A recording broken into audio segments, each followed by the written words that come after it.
दिल्ली के साकेत कोर्ट परिसर में 4 राउंड फायरिंग, महिला घायल, एम्स ले जाया गया, वकील के भेष में आया था शख्स।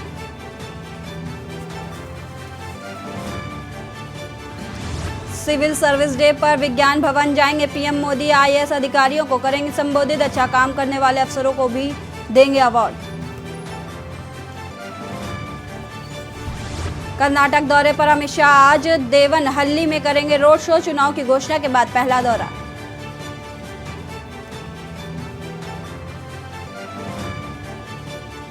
निकाय चुनाव पर भाजपा कोर कमेटी की बैठक आज, भाजपा के दूसरे चरण के उम्मीदवारों को लेकर बैठक, मुख्यमंत्री आवास पर होगी बैठक।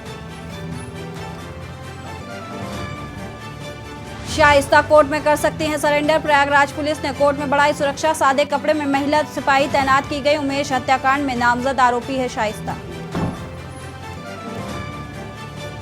आज अतीक अहमद के बेटे उमर की कोर्ट में पेशी, वीडियो कॉन्फ्रेंसिंग के जरिए सीबीआई स्पेशल कोर्ट में हो सकती है पेशी, मारपीट, रंगदारी, जालसाजी के मामले में होगी सुनवाई। आप देख रहे हैं के न्यूज, खबरों का सारथी। नमस्कार, आप सभी का बुलेटिन में स्वागत है। मैं हूं आपके साथ सपना झा। खबर हाथरस से, निकाय चुनाव में सपा की निष्क्रियता देखने को मिली।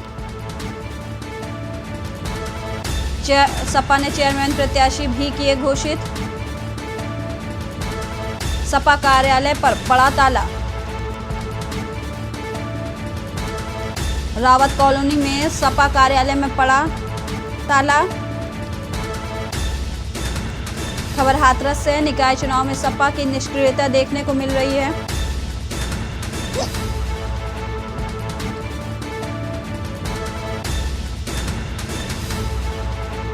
सपा कार्यालय पर पड़ा ताला। रावत कॉलोनी में सपा कार्यालय में पड़ा ताला। खबर हाथरस से है, जहां समाजवादी पार्टी में निकाय चुनाव को लेकर निष्क्रियता दिख रही है।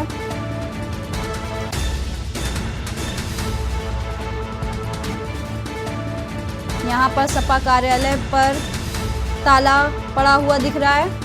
रावत कॉलोनी के सपा कार्यालय में ताला लगा हुआ है।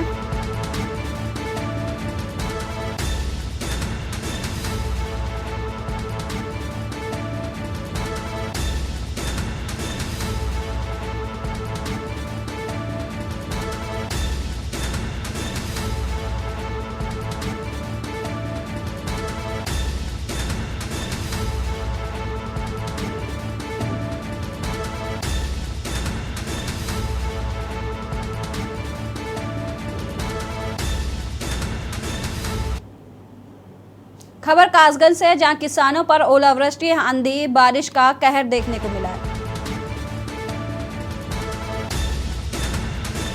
आकाशीय बिजली गिरने से जिले में 2 किसानों की मौत। खेतों में बनी झोपड़ी में सो रहे थे किसान। आकाशीय बिजली गिरने से झोपड़ी में लगी आग। खेतों में बनी झोपड़ी में सो रहे थे किसान। आकाशीय बिजली गिरने से झोपड़ी में लगी आग। घटना की सूचना पर पहुंचे एसडीएम पटियाली रविंद्र कुमार। सिकंदरपुर वैश्य थाना क्षेत्र के राजेपुर कुर्रा का ये पूरा मामला बताया जा रहा है। खबर कासगंज से है, जहां किसानों पर ओलावृष्टि, आंधी का कहर देखने को मिला है। आकाशीय बिजली गिरने से जिले में 2 किसानों की मौत हो गई है।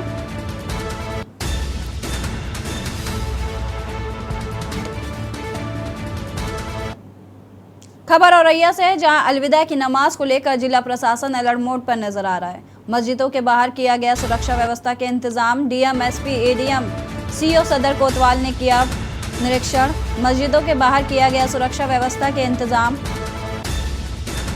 अलविदा नमाज की तैयारियों का लिया जायजा। अलविदा नमाज की तैयारियों का लिया जायजा। जिले के सभी मस्जिदों के बाहर पुलिस सुरक्षा बल तैनात।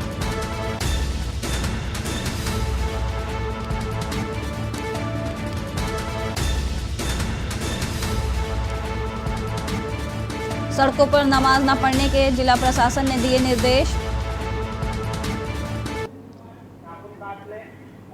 अल्लाह के फजल करम से हमने अलविदा जुमा माह रमज़ान की नमाज अदा की और उस नमाज के बाद हमने तमाम मुल्क बल्कि पूरी दुनिया के लिए अमन और शांति के लिए दुआ की और हम आगे भी दुआ करते हैं कि अल्लाह तबारक ताला हमारे शहर में, हमारे मुल्क में, पूरी दुनिया में अमन और शांति रखे और उसकी रमज़ान की बरकतें हमें अता फरमाए। बस हमारा कहना ये है, अल्लाह तबारक ताला हम सबको हिफाजत में हिफ्ज़ अमान में रखे। खबर श्रावस्ती से, जहां संदिग्ध हालत में विवाहिता की मौत हो गई। पिता की तहरीर पर दहेज हत्या का मामला दर्ज किया गया है। पति समेत अन्य पर दहेज हत्या का मामला दर्ज। पिता की तहरीर पर दहेज हत्या का मामला।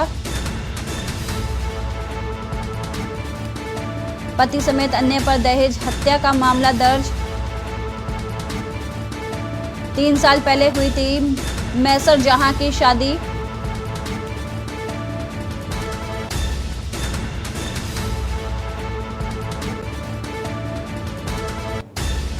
छह माह के बच्चे की मां थी मृतक महिला।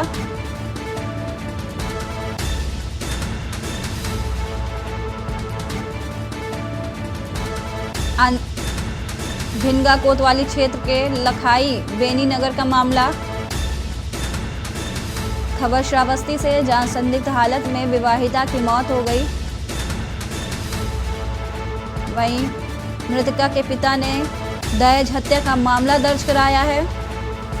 पति समेत अन्य लोगों पर भी दहेज हत्या का मामला दर्ज करवाया है। आपको बता दें, 3 साल पहले ही नवविवाहिता की शादी हुई थी। ठीक ठाक थी? हाँ, एकदम ठीक ठाक थी। उसका लड़का आया है, इसके लिए वो चारों दोनों मिलके मार दिए।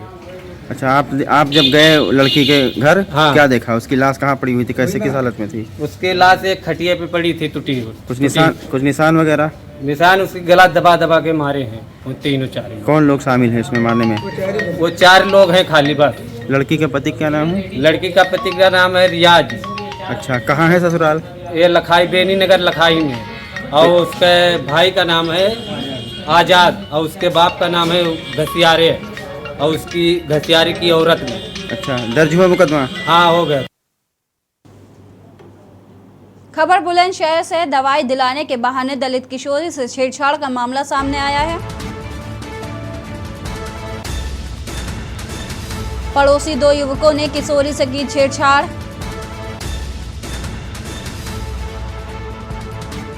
अंबेडकर जयंती की शोभा यात्रा देखने गई किशोरी से छेड़छाड़ की गई है। नशीली दवा खिलाकर की गई किशोरी से छेड़छाड़।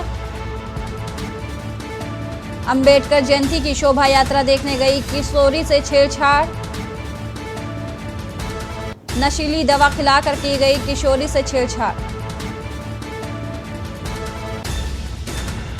पीड़िता ने खुर्जा नगर पुलिस को दी आरोपियों के खिलाफ तहरीर। खुर्जा कोतवाली क्षेत्र के मुंडा खेड़ा का मामला। खबर बुलंदशहर से, जहां दवाई दिलाने के बहाने दलित किशोरी से छेड़छाड़ की गई है। पड़ोसी 2 युवकों ने किशोरी से छेड़छाड़ की है। अंबेडकर जयंती की शोभा यात्रा देखने गई किशोरी से छेड़छाड़ का मामला सामने आ रहा है। आरोप है कि नशीली दवा खिलाकर किशोरी से छेड़छाड़ की गई है।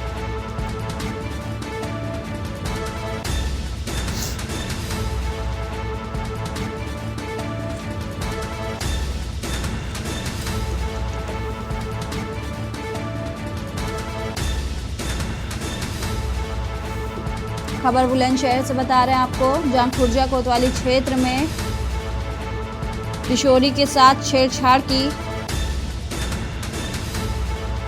वारदात सामने आई है। पड़ोसी युवकों पर छेड़छाड़ करने का आरोप लगा है। वहीं किशोरी की तहरीर पर मामला दर्ज कर लिया गया है।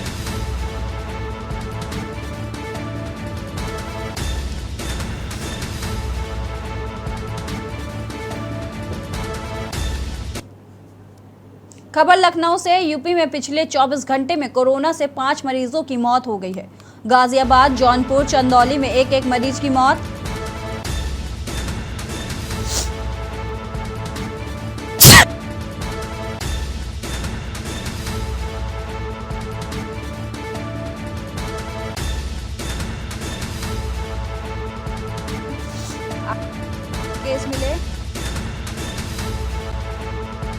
24 घंटे में यूपी में 840 नए केस मिले। सबसे ज्यादा लखनऊ 165, गौतम बुद्ध नगर में 110 केस सामने आए हैं। गाजियाबाद में 82 कोरोना के नए मामले सामने आए हैं। उत्तर प्रदेश में एक्टिव केस की संख्या 4,478 पहुंची। यूपी में पिछले 24 घंटे में कोरोना से 5 लोगों की मौत से हड़कंप मच गया है। गाजियाबाद, जौनपुर, चंदौली, सीतापुर, गाजीपुर में एक मरीजों की मौत हुई है कोरोना से। इस महीने कोरोना से अब तक 18 लोगों की मौत हो चुकी है। वहीं 24 घंटे में 840 नए मामले सामने आए हैं यूपी में।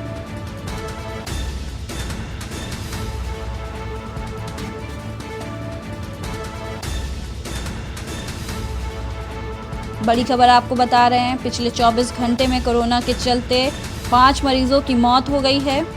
जबकि इस पूरे महीने की बात करें तो पूरे माह के अंदर 18 लोगों की कोरोना के चलते मौत हुई है। वहीं लगातार कोरोना अपने पैर पसार रहा है यूपी में।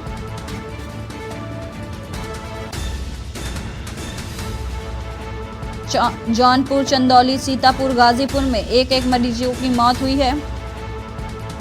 इस महीने कोरोना से अब तक 18 लोगों की मौत हो चुकी है।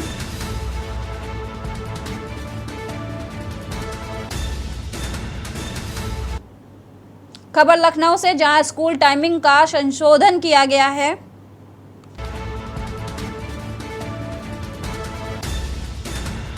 भीषण गर्म और लू के चलते स्कूल टाइम बदला गया।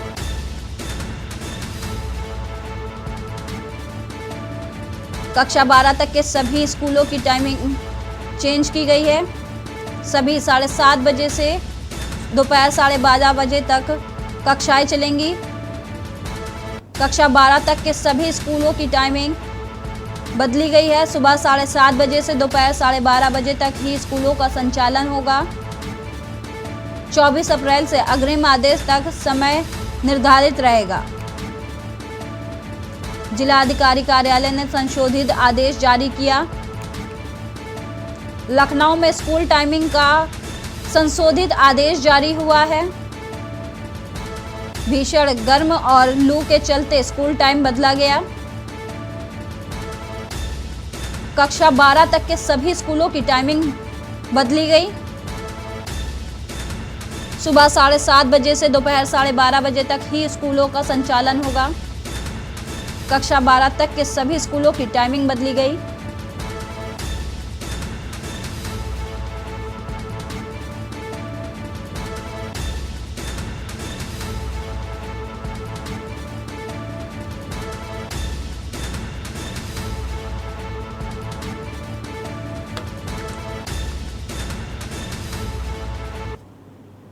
राजधानी दिल्ली की कोर्ट भी अब सुरक्षित नहीं है। सुबह साकेत कोर्ट में सनसनीखेज वारदात सामने आई है।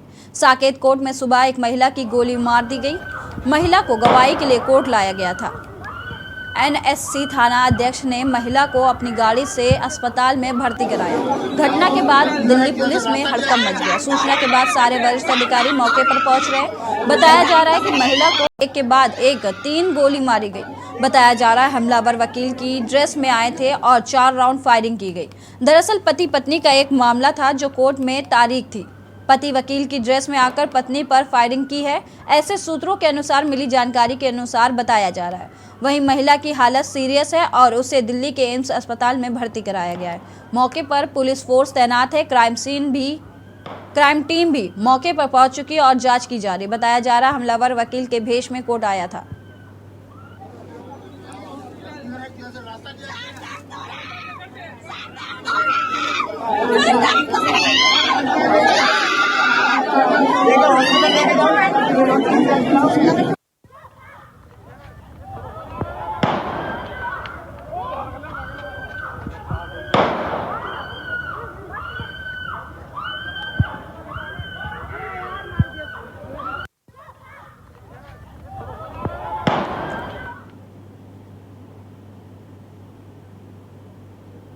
कोरिया जिले के ग्राम पंचायत मुरमा में मुख्य अतिथि सांसद ज्योत्सना महंत व विधायिका अंबिका सिंह देव मुरमा सरपंच उदय सिंह व विजय सिंह की अध्यक्षता में पंडो समुदाय हेतु 9.05 लाख की लागत से सामुदायिक भवन का भूमि पूजन किया गया।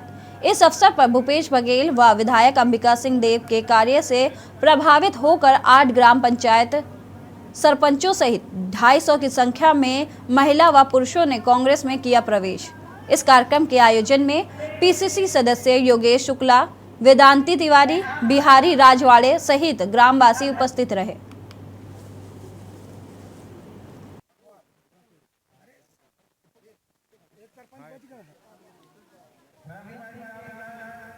बहुत ही गरीबी और उनके साथ के लोग हैं जो अब आज फिर से कांग्रेस की सत्ता आने के बाद कांग्रेस के काम को देखते हुए फिर से कांग्रेस प्रवेश किए हैं। वक्त है एक छोटे से ब्रेक का, जल्द हाजिर होंगे। आप देख रहे हैं के न्यूज, खबरों का सारथी। ब्रेक के बाद आप सभी का स्वागत है। खबर सुकमा से है, जहां नक्सल प्रभावित सुकमा जिले के कोंटा थाना क्षेत्र में शुक्रवार की सुबह सुरक्षा बल के जवानों और नक्सलियों के बीच जबरदस्त मुठभेड़ हो गई। पुलिस ने इस मुठभेड़ में कुछ नक्सलियों के घायल होने का दावा किया है। मिली जानकारी के अनुसार पुलिस को मुखबिर से कोंटा थाना क्षेत्र के अंतर्गत बेल पोच्चा,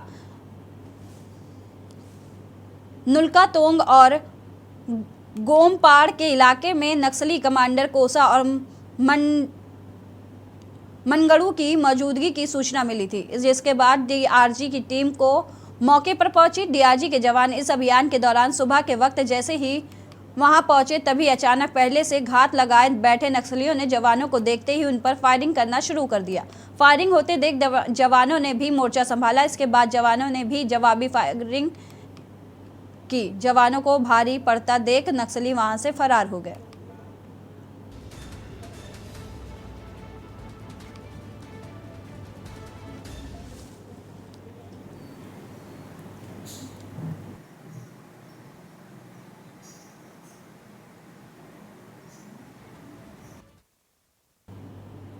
राजस्व मंत्री जयसिंह अग्रवाल तपती धूप के बीच लोगों से मुलाकात करने दौरे पर निकले। सांडा कॉलोनी जमीनी पाली वार्ड के कार्यकर्ताओं एवं आम जनता के साथ भेंट मुलाकात की और उनकी समस्याएं जानी। इसके बाद डॉक्टर एलपी साहू के निवास स्थान पर अयोध्यापुरी के कार्यकर्ताओं की बैठक ली और हालचाल जाना और समस्याओं तथा मांगों पर विचार विमर्श भी किया गया। भेंट मुलाकात के दौरान चोर भट्टी पहुंचे और यहां लोगों से मुलाकात की। पूर्व निगम सभापति धूरपाल सिंह कंवर के निवास स्थान डूमर मुड़ा जाकर आसपास कार्यकर्ताओं से भेंट मुलाकात की और कार्यकर्ताओं के साथ भोजन किया।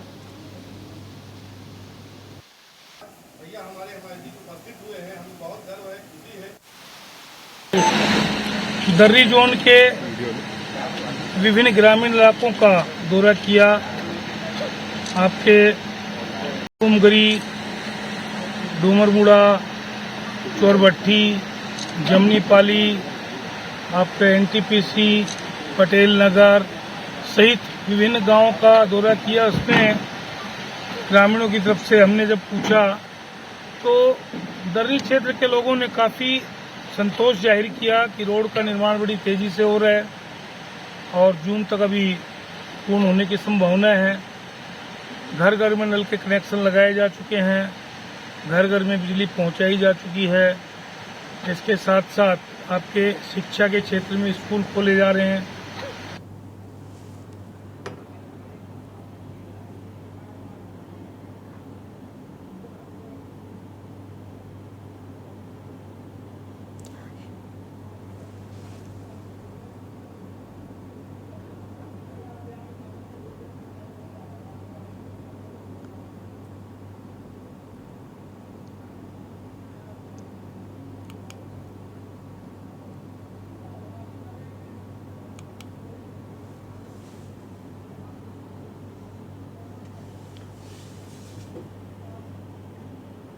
खबर बस्ती से, जहां मारपीट का एक ऐसा वीडियो सामने आया जिसको देखकर आपके होश उड़ जाएंगे।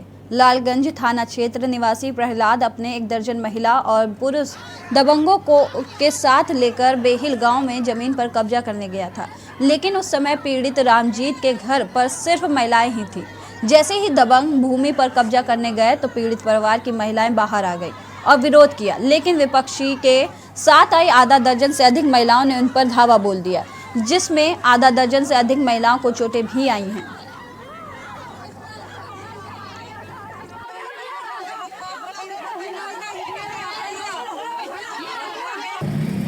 वो हमारे ज़मीन का मामला था, हम एसपी साहब के यहाँ किए हैं। उसके बाद कहें ठीक है, थाने से आपकी कार्रवाई होगी। अब हम थाने पे गए, थाने पर हमारी सुनवाई नहीं हुई। और वहाँ से हम लोग एडमिट थे, जो लोग घायल हुए थे वहाँ सदर में। और एक दिन हम नहीं गए, उसके बाद उन लोगों की मुकदमा दर्ज कर दी वहाँ थाने पे। वो जो पगार के हमारे पटदार लोग थे। क्या मामला था? और ज़मीन का मामला था। वो आकर कब्जा 50 साल से वहाँ पगारे में रहते हैं। वो आके अचानक में अपना खम्भा पिलर गाड़ने लगे 10-12 लोगों बाहरी लोग को लेकर। हम लोग रोके, उसके बाद वो लोग मारना चालू कर दिए। देखिए, मामला ये है कि मुझे फर्जी मुकदमे में प्रमिला पुत्री प्रहलाद ने फंसा दिया है कि मैं उसका पटदार हूँ और मैं उसके ज़मीन पे कब्जा कर रहा था। उसे मारा पीटा और गाली गलौज किया, जबकि मैं उसका पटदार नहीं हूँ। जहाँ उनका झगड़ा हो रहा था वहाँ मैं मजदूर ढूंढने गया था गेहूँ कटवाने के लिए।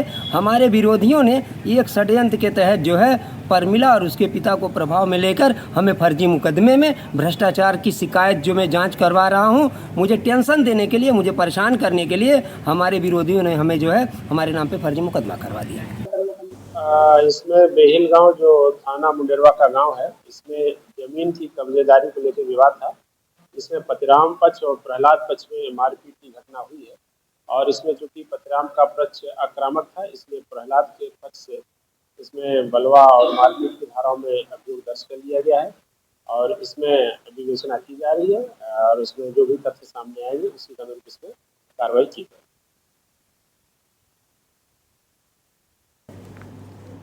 खबर मथुरा से है, जहां कस्बा राया के रेतिया बाजार से ज्वेलर्स की दुकान से आधा दर्जन शातिर महिलाओं ने सोने के जेवरातों से भरा डिब्बा पार कर दिया। सूचना पर पहुंची पुलिस ने सीसीटीवी फुटेज चेक कर महिलाओं की तलाश में जुट गई है।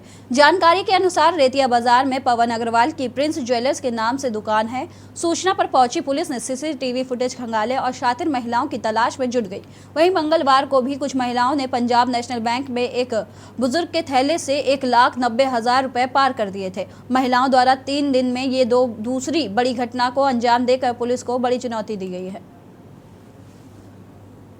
ये घटना की 5-6 लेडीज आई थी और उन्होंने बातों में लगा करके एक सोने का जो डिब्बा था, इसमें एक मंगलसूत्र बोल रहे हैं या लॉकेट बोल रहे हैं, वो डिब्बा उन्होंने पार कर दिया। करीब 6। किधर की तरफ गई यहाँ से?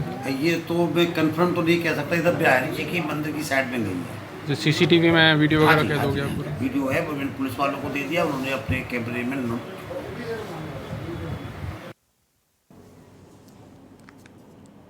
खबर कायमगंज से है, जहां फतेहगढ़ के पुलिस अधीक्षक अशोक कुमार मीणा द्वारा आगामी त्योहारों व चुनाव के दृष्टिगत फतेहगढ़ जनपद पुलिस को किसी भी आकस्मिक परिस्थिति, दंगा व बलबा आदि से निपटने व नियंत्रण हेतु दंगा नियंत्रण उपकरणों से सुसज्जित होकर जनपद के समस्त थानों के अधिकारियों व कर्मचारीगणों को बलबा ड्रिल व शस्त्र का अभ्यास कराया गया।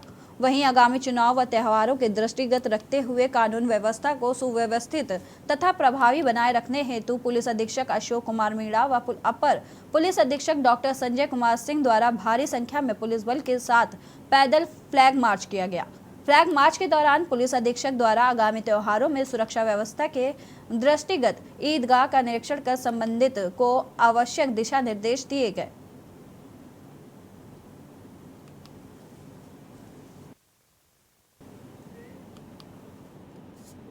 वक्त एक छोटे से ब्रेक का, जल्द हाजिर होंगे। आप देख रहे हैं के न्यूज, खबरों का सारथी। निगम से पढ़ते हैं और ये मीडिया की खबरें हैं, आप लोगों के द्वारा लाई गई खबरें। नगर निगम के 10,000 कर्मचारियों का पीएफ फंड खा गए। कहां चला गया? हर महीने पैसे कटते हैं लेकिन खाते में जमा नहीं होता। 200 करोड़ का घोटाले सामने आए, अच्छी बात है, लेकिन सरकार चूंकि ट्रिपल इंजन की है तो पहले इंजन ने और दूसरे इंजन ने तीसरे इंजन के घोटाले को छुपा दिया, दबा दिया, कोई कार्रवाई नहीं करी। इन चुनावों में भाजपा वहां भ्रष्टाचार लगभग सभी सीटों पर में पूछ रहे हैं कि आप नई पार्टी हैं, कमीशन सेट नहीं हो पाया, क्यों आपको लोग वोट दें, क्यों पसंद करें, क्यों आपको चुने? एक तरफ भाजपा क्लेम कर रही है कि ट्रिपल इंजन की सरकार बनाइए, केंद्र में भी भाजपा, राज्य में भी भाजपा, निगम में भी भाजपा, और इससे भी नीचे चले जाइए, हम तो कहते हैं कक्षा 5 का जो मॉनिटर है वो भी भाजपा का हो। लेकिन उसके बाद ये तीनों जगह पर, चारों जगहों पर, हर गली में भाजपा के व्यक्ति के जीतने का पब्लिक को क्या असर होता है, पब्लिक को क्या मिलता है, वो आज सुबह एक आई हुई खबर जो आपके माध्यम से हमको मिली थी, जिसकी वजह से ये जरूरी लगा कि एक प्रेस वार्ता की जाए। लखनऊ शहर के अंदर एक बड़ी प्रॉपर्टी का उदाहरण मिला, जिसके अंदर लगभग 1 करोड़ का प्रॉपर्टी टैक्स जो उस प्रॉपर्टी वाले को, नगर निगम को देना था, उसको 10 लाख रुपए में सेटल कर दिया गया। जाहिर सी बात है, कोई 1 करोड़ की प्रॉपर्टी टैक्स 10 लाख रुपए तो बन नहीं जाएंगे। तो इस तरह में इसमें कोई बड़ा और गंभीर घोटाला और सेटिंग है। तो मैंने बहुत सारे लोगों से बात करी, नगर निगम के तमाम लोगों ने अंदरूनी जानकारी ये दी कि ये खेल बहुत पुराना है, बहुत लंबा है, और इस खेल का पैसा ऊपर से नीचे तक बंटता है। 1 करोड़ का टैक्स बनाओ, अगर सही टैक्स बनाओ तो 10 लाख रुपए में सेटल करो और 20-30 लाख रुपए जेब के अंदर डालो, और किसी को नगर निगम के हाउस टैक्स का गलत बिल भेज दो, और जब वो ठीक कराने आए तो ठीक करने के नाम पर पैसे लो। यानी सही बिल में माल,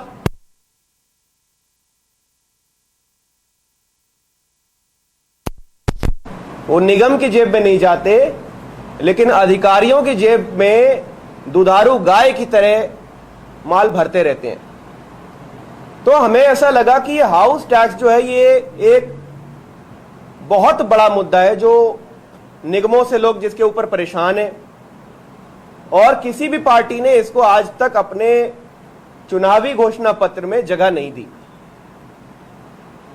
लगभग एक नागरिक की 90% समस्याओं का जो निवारण होता है वो नगर निगमों के द्वारा होता है, चाहे कूड़ा उठाना हो, चाहे गली में लाइट लगनी हो, नालियां साफ होनी हो, पार्कों का मेंटेनेंस हो, और जब बाजारों में जाए तो वहां पर शौचालय हो, वहां पर सफाई हो, वहां पर पार्किंग की व्यवस्था हो, तरह तरह के टैक्स की देनदारी, सर्टिफिकेट का बनना, जन्म प्रमाण पत्र से लेकर मृत्यु प्रमाण पत्र तक का बनना, सारे काम नगर निगम से पड़ते हैं। और ये मीडिया की खबरें हैं, आप लोगों के द्वारा लाई गई खबरें। नगर निगम के 10,000 कर्मचारियों का पीएफ फंड खा गए, कहां चला गया? हर महीने पैसे कटते हैं लेकिन खाते में जमा नहीं होता। 200 करोड़ का घोटाला, घोटाले सामने आए, अच्छी बात है, लेकिन सरकार चूंकि ट्रिपल इंजन की है तो पहले इंजन ने और दूसरे इंजन ने तीसरे इंजन के घोटाले को छुपा दिया, दबा दिया, कोई कार्रवाई नहीं करी। जहां जहां भाजपा वहां वहां भ्रष्टाचार। लखनऊ में 2 लाख घरों से कूड़ा नहीं उठाया जा रहा। क्यों नहीं उठाया जा रहा? क्योंकि एजेंसी के साथ कमीशन सेट नहीं हो पाया। एजेंसी ठेका उठाएगी, कूड़ा नहीं उठाएगी, जो पेमेंट है उसकी बंदरबांट कर लेंगे, और जनता कूड़े में दब के पिस के परेशान रहेगी। और भाजपा से जब पूछो, ट्रिपल इंजन की सरकार, 4 इंजन की सरकार। नगर निगम में 10,000 सफाई कर्मचारियों के ईपीएफ का 50 करोड़ से ज्यादा अमाउंट का हुआ गबन, और नगर निगम इनको बचा रहा है, नाम नहीं दे रहा है। खबरें आ रही हैं, लेकिन इसके बाद की खबर नहीं आती कि कार्रवाई क्या हुई, किस अफसर को जेल भेजा, कितने लोगों को बर्खास्त किया, कितने पैसे की रिकवरी की गई, इसकी कोई खबर नहीं आती। लखनऊ में सफाई का बजट 140 करोड़ रुपए, लेकिन घर से कूड़ा नहीं उठ रहा। सफाई का पैसा क्यों लेते हैं फिर आप? हाउस टैक्स का पैसा क्यों लेते हैं फिर आप? 140 करोड़ खर्च करने के बाद भी सफाई नहीं हो रही। कूड़े पे के डंपिंग ग्राउंड पर कूड़े के पहाड़ खड़े हुए हैं। आपको याद होगा कि दिल्ली में भी 3 बड़े बड़े हिमालय के बराबर के कूड़े के पहाड़ बन गए, जिसके ऊपर जनता ने नाराज होकर दिल्ली में भाजपा को उखाड़ के आम आदमी पार्टी की सरकार बनाई। और हमारी पहली प्राथमिकता है कि उन पहाड़ों को खत्म करके वहां पर सुंदर पार्क बनाए जाए, उस जमीन का दूसरा उपयोग किया जाए। ये कूड़े के जहरीले पहाड़ों से सबसे पहले जनता को मुक्ति दिलाई जाए। सेम काम ये लोग यहां पर कर रहे हैं लखनऊ में। लापरवाही से नगर निगम के 9 करोड़ रुपए सालाना की चपत लग रही है। टैक्स रियलाइजेशन नहीं कर रहे हैं क्योंकि 60% दुकानदार किराया जमा नहीं कर रहे। ये इसमें लिखा हुआ है, इसमें यह भी लिखा है कि नगर निगम इन पर कार्रवाई नहीं कर रहा। और कार्रवाई क्यों नहीं कर रहा, ये मैंने आपको पहले बता दी। क्या इनसे पैसे की वसूली नहीं हो रही होगी? पैसा जा रहा होगा बाबुओं की जेब में, नगर निगम के खाते में कुछ नहीं पहुंच रहा। 9 करोड़ क्या 900 करोड़ भी हो जाए तो इनको कोई फर्क नहीं पड़ता। तो कुल मिलाकर ये कि सर से पांव तक भ्रष्टाचार में सने हुए हो, सर से पांव तक तीनों इंजनों में जहां जहां भी व्यक्ति को काम पड़ता है वहां पर उसको कमीशन के अलावा कोई समाधान नहीं मिलता, हैरेसमेंट के अलावा कोई समाधान नहीं मिलता। और आपका कहना यह है कि फिर से भाजपा की सरकार लाइए। मैं तो बहुत शर्मिंदा हूं कि आप लोग ये चुनाव लड़ते ही क्यों हो बीजेपी वालों। जब आपको कुछ करना नहीं है, कुछ देना नहीं है, आपसे नाली साफ नहीं हो पाती, तो क्यों नहीं आप अनपढ़ लोग पढ़े लिखों को सरकार चलाने की जिम्मेदारी दे देते। आम आदमी पार्टी में पढ़े लिखे लोग हैं, युवा लोग हैं, कुछ करना चाहते हैं, ईमानदार हैं। इसके दम पर हम चुनाव में उतरे और हमें जानकारी है कि जब इस तरह के घोटाले आते हैं तो जेल भेजने में कितना समय लगता है, कार्रवाई करने में, एफआईआर करने में कितना समय लगता है। इसमें हमें समय नहीं लगता, लेकिन जब सेटिंगबाजी होगी ऊपर से नीचे तक तब जरूर समय लगेगा। एक देखिए, कूड़ा प्रबंधन के लिए 13 करोड़ रुपए का घपला हुआ था जिसमें सीएजी की जांच हुई थी और पता चला 13 करोड़ का घोटाला है। सीएजी जो देश की सबसे बड़ी संस्था है, सीएजी की जांच के बावजूद एक भी खबर ऐसी नहीं आई जिसमें कि किसी की गिरफ्तारी की हो, किसी को सस्पेंड किया हो। गिरफ्तारी के नाम पर क्या करते हैं, सस्पेंड करने के नाम पर किसी नीचे के संविदा कर्मचारी को सस्पेंड कर देते हैं और बड़े अधिकारियों को बचा के ले जाते हैं। ये कूड़ा उठाने वाली का 5 करोड़ के डीजल का खर्चे का मामला था जो बहुत ज्यादा प्रचलित हुआ था, आप सभी को जानकारी थी। मेरी बात हो रही थी, हमारी मेयर की प्रत्याशी हैं लखनऊ की श्रीमती अंजू भट्ट जी। इनसे आप लोगों के सवाल रहते हैं कि राजनीति में क्यों आना हुआ, नए चेहरे हैं, क्यों वोट देंगे। आज की खबर पर चर्चा हुई तो इन्होंने कहा कि मुझे मीडिया से बात करनी। मैं चाहता हूं कि आप अपनी बात रखें कि क्या समाधान है इन चीजों का। जी, जैसा कि वैभव जी ने जैसा कि वैभव जी ने आप सबको बता ही दिया है कि भ्रष्टाचार नगर निगम का क्या हाल है हमारे लखनऊ में। इतना सारा कुछ करने के बाद भी अगर आप पूछिए तो एलएमसी कहती है हम फंड से बिल्कुल बाहर हैं, हमारे पास तो फंड ही नहीं है। पार्क ऐसे पड़े हुए हैं, फंड नहीं है, नालियां बनवाइए, फंड नहीं है, सिर्फ फंड का रोना रहता है उनका। परेशानियां और भी हैं जो मैंने अंकित किए हैं आज की डेट में। जैसा कि आज तो पहली ही फ्लैश न्यूज हमें मिली है कि 1 करोड़ का था टैक्स, 10 लाख लेके 90 लाख कहाँ गए पता नहीं। अब पूछिए एलएमसी से कहाँ है वो 90 लाख। दूसरा, आपका ये महानगर में एक पार्किंग को एलएमसी ने 3 महीनों के लिए या 3 सालों के लिए बंद कर रखा है कि नहीं संचालित होगा। फिर भी जो पार्किंग के माफिया हैं वो लगातार उसे चला रहे हैं, अवैध वसूली कर रहे हैं, वहां पे खड़ी गाड़ियां धूल खा रही हैं, उन्हें निकालने भी नहीं देते हैं। और अवैध पार्किंग का और भी केस है आपका, ये आपके ट्रांसपोर्ट नगर में कम से कम 12 ऐसी अवैध पार्किंग चल रही हैं जो कि इलीगल हैं, लेकिन उनसे अवैध वसूली हो रही है। आखिर ये पैसे कहाँ जा रहे हैं? अगर पूरे नगर निगम को सिर्फ ऐसे लोगों के हाथ में देना है जो कि माफिया हैं, तो फिर हमारी ये जो मेयर साहब हैं वो क्या काम कर रही हैं? मैं नया चेहरा हूं, ऐसा आप लोग मुझे कहते रहते हैं कि आप नया चेहरा हैं, आप नया चेहरा हैं। हाँ, हूं मैं नया चेहरा, लेकिन ये नया चेहरा किस लिए आगे आया? क्योंकि जरूरत थी। सिर्फ रिबन काटने के लिए नहीं हूं मैं, या सिर्फ उद्घाटन के लिए नहीं हूं मैं। बड़ी बड़ी बिल्डिंगों में, बड़ी बड़ी चीजों में मैं जाऊं, रिबन काटूं और अपने घर आराम से बैठूं, इसके लिए नहीं हूं मैं।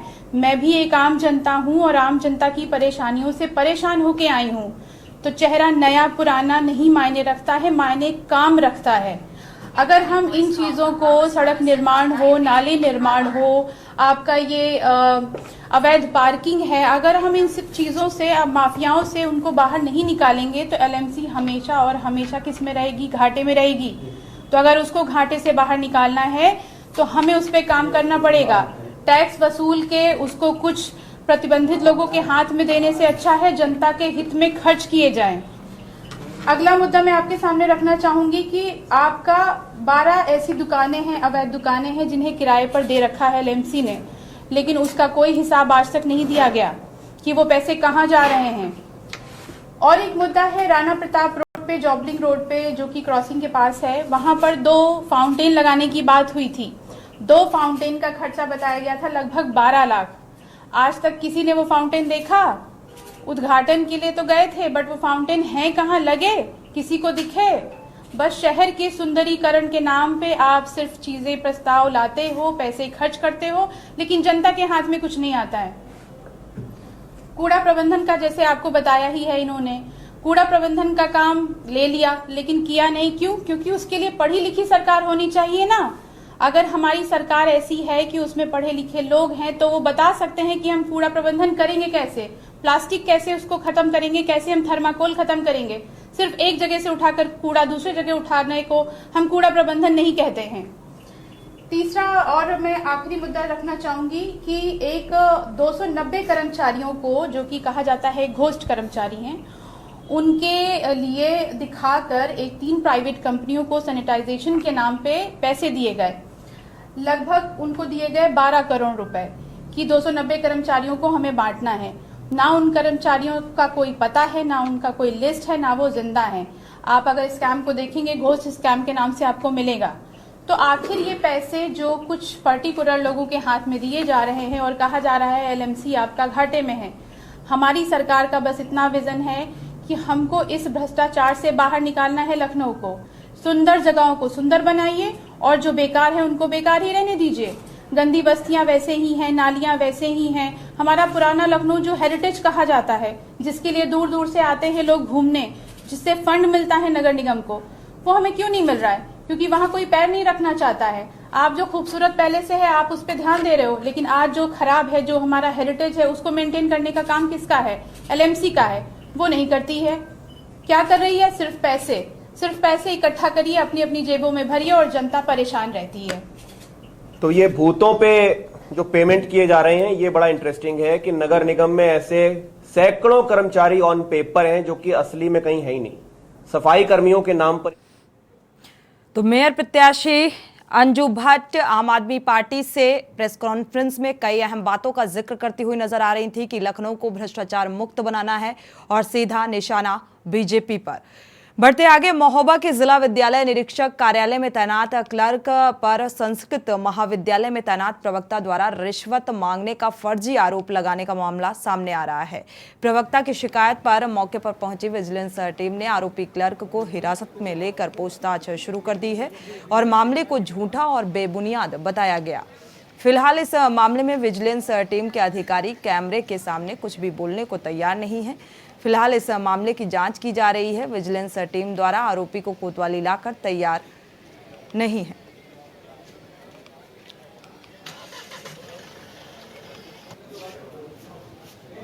बंद कर लीजिए, वहीं चल रहे हैं, बंद कर लीजिए, वहीं आप त्योहारों को शांतिपूर्ण तरीके से संपन्न कराने के लिए बागपत पुलिस ने आज फ्लैग मार्च निकाला। जनपद में मुख्य बाजारों में फ्लैग मार्च निकालकर अधिकारियों ने लोगों से शांति से त्योहार मनाने की अपील की है और एसपी ने एक मस्जिद के बाहर खुद ड्रोन को उड़ाकर व्यवस्थाओं को देखा और सोशल मीडिया पर अफवाह फैलाने वालों के विरुद्ध कार्रवाई करने की बात कही गई। आपको बता दें कि 22 अप्रैल को ईद का त्योहार मनाया जाएगा और भगवान परशुराम की जयंती भी मनाई जाएगी। दोनों त्योहारों के मद्देनजर एसपी बागपत ने सभी थाना क्षेत्र में पुलिस को शांति व्यवस्था बनाए रखने के लिए सख्त निर्देशित किया। एसपी बागपत ने कस्बा बड़ौत के बाजारों में फ्लैग मार्च कर लोगों से शांति के साथ त्योहार मनाने की अपील करते हुए किसी भी अफवाह से बचने की अपील की। एसपी ने फूंस वली मस्जिद के बाहर खुद ही ड्रोन कैमरे को उड़ाकर व्यवस्थाओं का जायजा लिया और उन्होंने चेतावनी भी दी और देते हुए कहा कि अगर किसी ने भी सोशल मीडिया के जरिए अफवाह फैलाकर माहौल खराब करने की कोशिश की तो उसके विरुद्ध सख्त कार्रवाई की जाएगी। कि जैसा कि आप सभी लोग अवगत हैं कि कल अलविदा की नमाज है और परसों संभवतः ईद का त्यौहार मनाया जाएगा और साथ में परशुराम जयंती का भी त्यौहार है। और इस संबंध में पुलिस पूरी तरीके से अलर्ट है, पुलिस प्रशासन दोनों की टीमें पूरी तरीके से अलर्ट हैं। पूरे हमने जनपद को जो है 3 सेक्टर और 3 जोन और 11 सेक्टर में हमने बांटा हुआ है और जो भी हमारे संभावित जो स्थान हैं, जो हमारे इम्पोर्टेंट स्थान हैं, वहाँ पे हमारी स्टैटिक ड्यूटीज़ हैं और कल भी और परसों भी हमारे जितने भी अधिकारी हैं, जो भी थाना प्रभारी हैं, सभी लोग भ्रमणशील रहेंगे। इन्हीं के साथ जो इनके जो कंसर्न मैजिस्ट्रेट्स हैं वो भी मौजूद रहेंगे और सभी लोग ये इंश्योर करेंगे कि कोई भी शांति व्यवस्था में खनन कोई खलल जो है वो उत्पन्न ना हो। खबर अमेठी से है, जहां जमीनी विवाद को लेकर 2 सगे भाइयों में खूनी संघर्ष हो गया। वहीं विवाद में युवक ने अपने भाई और पिता पर धारदार हथियार से हमला कर दिया। विवाद में लोगों की भीड़ इकट्ठा हो गई। बीच बचाव करने आए लोग गंभीर रूप से घायल हो गए। सूचना मिलने पर पुलिस मौके पर पहुंची और मामले को शांत करवाया और घायल हुए लोगों को इलाज के लिए अस्पताल में भर्ती कराया गया।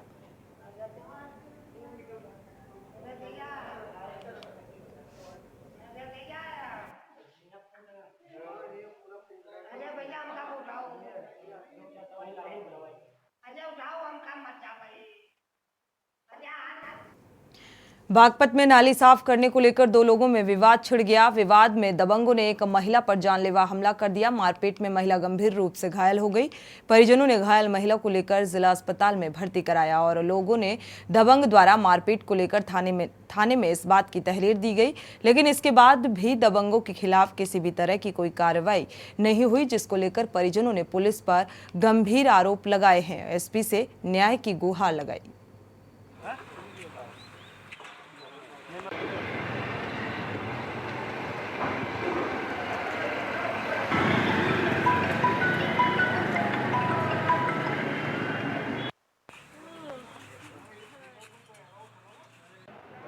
मेरी जो भाभी है उनके साथ में घर पे झगड़ा हुआ है और झगड़े में 2 बंदे थे, बाबू कुमार और जय कुमार। दोनों ने मारपीट की और फावड़े से फावड़ा मारा है और उसे जो है बहुत बुरी तरह मारा है और मारने के बाद में उसे बिल्कुल बेहोश करके नीचे गिर के ऐसे बिल्कुल मर गई है। इस हालात में छोड़ के गए हैं ऐसे। फिर हम आए हैं, आके हमने वो उठाई है, हम हॉस्पिटल वगैरह ले गए हैं। ले जाने के बाद रिपोर्ट कराई है, थाने में हमारी कोई सुनवाई नहीं है। देहरादून में पुलिस के हाथ एक बड़ी सफलता लगी है, जहां दुकानों पर पेटीएम के जरिए भुगतान लेने वाले संचालकों को चूना लगाने वाले गैंग के 3 आरोपियों को गिरफ्तार किया गया।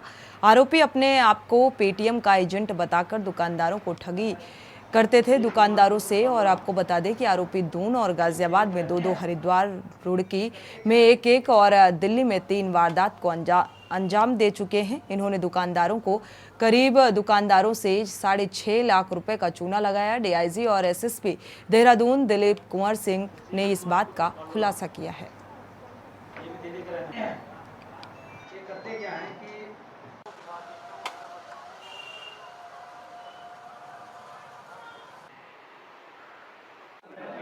ठगी का गैंग यहाँ देहरादून में आया था और 12 तारीख को उन्होंने रायपुर क्षेत्र में है देवपाल सजवान उनसे 1,40,000 का ठगी किया था। इस पर जब मुकदमा पंजीकृत किया गया, इसमें तहकीकात की गई, इसमें हमारे 3 टीमें गठित की गई और हमने 195 सीसीटीवी फुटेज का के माध्यम से अंतर्राज्यीय गैंग को हमने इंटरसेप्ट किया और ये तीनों जो हैं दिल्ली के रहने वाले हैं। खबर देहरादून से है, जहां कोरोना के मामले लगातार बढ़ते जा रहे हैं। आपको बता दें कि गुरुवार को राज्य में कोरोना के 141 नए मरीज मिले हैं और राज्य में एक्टिव मरीज की संख्या 348 हो गई है। वहीं देहरादून में 64, अल्मोड़ा में 7, बागेश्वर में 6, चमोली में 2, चंपावत में 7, हरिद्वार में 9, नैनीताल में 21 और पौड़ी में 10 मरीज पाए गए। पिथौरागढ़ में भी 2, टिहरी में 1 और यूएस नगर में 12 नए मरीज सामने आए।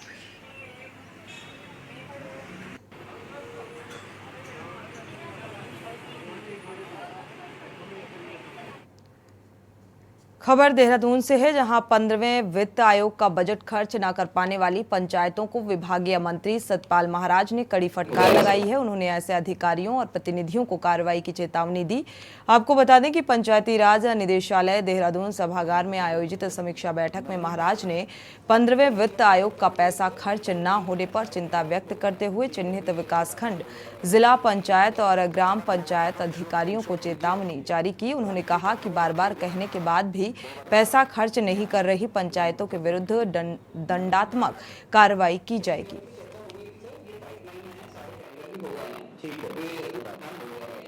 जो जुड़े हुए हैं और सभी अधिकारीगण जो जुड़े हुए हैं, ब्लॉक प्रमुख जो जुड़े हुए हैं और सभी अधिकारीगण जो जुड़े हुए हैं, ग्राम सभा के अधिकारीगण जुड़े हुए हैं, सभी को मैं धन्यवाद देना चाहता हूं।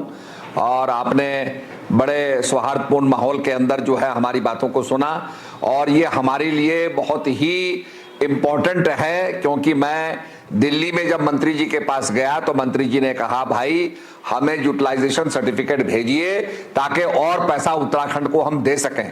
और निश्चित रूप में हमारे लिए बहुत आवश्यक हो गया है कि हम आपको हिदायत दें और हम इस प्रकार की परिपाटी लाना चाहते हैं कि जो जनप्रतिनिधिगण और जो अधिकारीगण पैसा नहीं खर्च कर रहे हैं उनको हम दंडित करें और जो पैसा खर्च कर रहे हैं उनको हम पुरस्कृत करें। खबर लक्सर से है, जहां लाखों करोड़ों की लागत से लगाकर सरकार ग्रामीणों को स्वास्थ्य का लाभ दिलाने का प्रयास कर रही है। स्वास्थ्य विभाग के कर्मचारी सरकार को धोखा देकर अपनी ड्यूटी पर नहीं पहुंचते और सरकारी तनख्वाह का आनंद ले रहे हैं, जिसका पर्दाफाश दाबकी कला गांव में खाली पड़ा Ayushman Bharat health and wellness centre कर रहा है।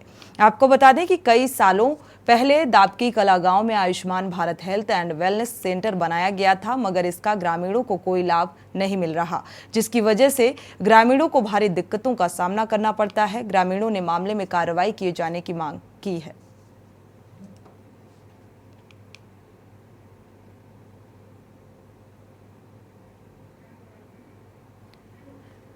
जहां लाखों करोड़ों रुपए की लागत लगाकर सरकार ग्रामीणों को स्वास्थ्य का लाभ दिलाने का प्रयास करती है, तो वहीं स्वास्थ्य विभाग के कर्मचारी सरकार को धोखा देकर अपनी ड्यूटी पर नहीं पहुंचते, सरकारी तनख्वाह का आनंद ले रहे हैं, जिसका पर्दाफाश दाबकी कला गांव में खाली पड़ा Ayushman Bharat health and wellness centre बता रहा है और लोगों ने इस पर कार्रवाई की मांग की है। तो ग्रामीणों ने मामले में कार्रवाई किए जाने की मांग की है। ज्ञात हो कि स्वास्थ्य विभाग द्वारा प्राइमरी इलाज के लिए दाबकी गांव में वेलनेस सेंटर बनाया गया और इन सेंटरों पर मरीजों को अस्पताल में जाने से पहले ही ये जानकारी हो जाती है कि बीमारी से पीड़ित हैं या नहीं। लेकिन यहाँ पर आयुष्मान जो वेलनेस सेंटर बनाया गया है, यहाँ पर लोगों को किसी भी तरीके का कोई भी इलाज मुहैया नहीं हो पा रहा है। बढ़ते आगे, 22 अप्रैल से चारधाम यात्रा प्रारंभ हो रही है। चारधाम यात्रा टर्मिनल पर मुख्यमंत्री पुष्कर सिंह धामी ने 40 बसों को, यानी कि आज 21 तारीख को 1600 से तीर्थ यात्रियों को हरी झंडी दिखाकर यात्रा के लिए रवाना किया। बड़ी संख्या में देश के विभिन्न प्रांतों से आए श्रद्धालु गंगोत्री, यमुनोत्री, बद्री, केदारनाथ की यात्रा पर निकले। यात्रा को लेकर श्रद्धालुओं में काफी उत्साह देखने को मिला और यात्रियों का स्वागत भी किया। उत्तराखंड के सीएम ने कहा कि चारधाम यात्रा रूट पर पूरी सुविधाएं बढ़ाई जा रही हैं। इसी के साथ बुलेटिन में फिलहाल बस इतना ही। आगे खबरों के लिए आप देखते रहिए के न्यूज इंडिया। आप देख रहे हैं के न्यूज, खबरों का सारथी।